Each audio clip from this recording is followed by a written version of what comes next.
تمام which we can imagine must have been very difficult to do. اتنا carefully آرکیسٹریٹ کرنا کہ جہاں بالکل سویلین آبادیاں نہ ہوں، کم سے کم کیجولٹیز جو ہوں وہ سویلین ہوں. یہ بڑا اس میں ایک دیر سے ہارٹ انوالوڈ ان ہے. اور وہ تو ڈرونز ہماری سویلین آبادیوں پہ پھینکتے رہے ہیں. آپ جنگ کے تناظر میں بھی یاد رکھیں کہ آپ نے کیا ترجمان چینی وزارت خارجہ کا تفصیلی بیان سامنے آیا ہے جس میں کہا گیا ہے کہ پاکستان اور بھارت کشیدگی کم کریں. وزیر خارجہ اور نائب وزیر اعظم اسحاق ڈار اور امریکی وزیر خارجہ مارکو روبیو کا بھی ٹیلیفونک رابطہ ہوا ہے، اس بارے میں بھی ہم نے آپ کو اپڈیٹ کیا تھا. ترجمان چینی وزارت خارجہ نے بھی کہا کہ دونوں ملک ایسے اقدامات سے گریز کریں جن سے کشیدگی بڑھے. دونوں ممالک تنازع کے سیاسی حل کے لیے پرامن راستے پر واپس آئیں. آئی ہوپ کہ یہ بھارت کو سمجھ آ جائے کہ جنگ کتنی بھی طول ہو جائے، جنگ کتنی بھی لمبی ہو جائے، مذاکرات کی میز پر ہی حل نکلتا ہے. اس لیے بہتر ہے کہ جلد یہ حل نکالنے کی طرف بڑھا جائے. اچھا جی، مظہر عباس صاحب بھی ہمارے ساتھ ہیں. مظہر صاحب، what do you make of it?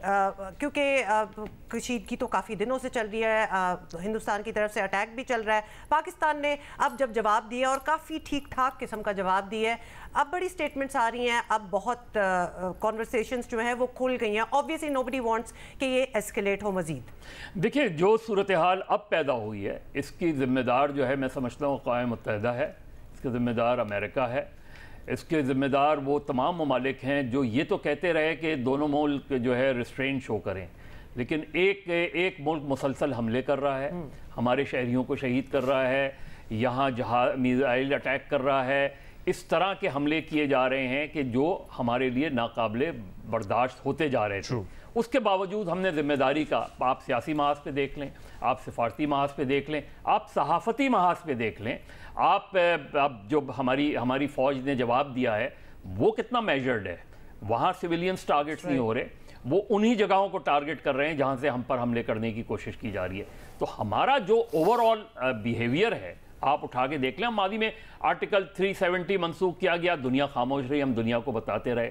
ہم تاریخی طور پہ سلامتی کونسل کی قرارداد جو پاس ہوئی کشمیر کے مسئلے کو حل کرنے کے لیے، اس کا آج تک انتظار ہے، اس پہ عمل درآمد کا. تو ہم نے ایک بہت ہی ذمہ دارانہ قوم کے طور پہ بیہیو کیا.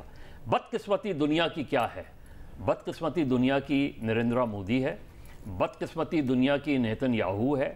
غازہ میں ہزاروں لوگ، ہزاروں بچے، عورتیں شہید کر دی گئیں، دنیا خاموش رہی. ایک قرارداد پاس کر دی گئی، کہا گیا کہ اسرائیل ریسٹرین شو کرے، اسرائیل نہیں ریسٹرین شو کرا، ان میجرز کو فالو کر رہا ہے.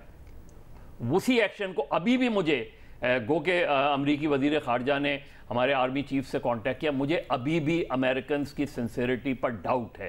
آئی ڈاؤٹ کہ امریکنز جو ہے سنسیئر ہیں. آئی ڈاؤٹ کہ کیونکہ اگر وہ سنسیئر ہوتے تو آج غزہ میں اتنے لوگ نہیں مارے گئے، شہید ہوئے ہوتے. ہمارے یہاں جب 26 لوگ شہید ہوئے جس میں بچے بھی شامل تھے تو بھی دنیا خاموش رہی. تو کوئی سٹیٹمنٹ آتا؟ یہ جو ہوتا ہے نا کہ بیلنس کرنا کہ جی دونوں ممالک جو ہے وہ کشیدگی کم کریں. بھائی ایک ایگریسر ہے، ایک مسلسل حملے کر رہا ہے، دوسرا دنیا کو باور کرا رہا ہے کہ آپ بتائیں تو کہ حملے کیوں کیے جا رہے ہیں. پہلگام کی تحقیقات کرا لیں. آپ نے انڈسٹری معطل کر دی، دنیا کو بتایا، دنیا خاموش رہی.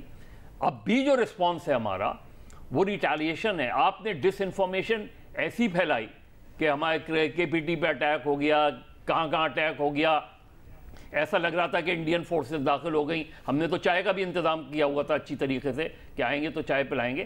تو یہ جو اس وقت یونائٹڈ نیشن ہے، I think it has میزریبلی field. اور اس وقت دیکھیں 2 نیوکلیئر پاور جو ہے وہ جنگی صورتحال میں ہیں. جتنا تیزی سے ایکٹ دنیا کو کرنا چاہیے تھا وہ نہیں ہو رہا. اور ایک ہم بہت ہی ڈینجرس ٹرین میں داخل ہو گئے ہیں، ایک ایسی صورتحال میں داخل ہو گئے ہیں جہاں کچھ بھی ہو سکتا ہے. تو اب بھی اگر دنیا خاموش رہی تو ٹھیک ہے، جو بھی ہوگا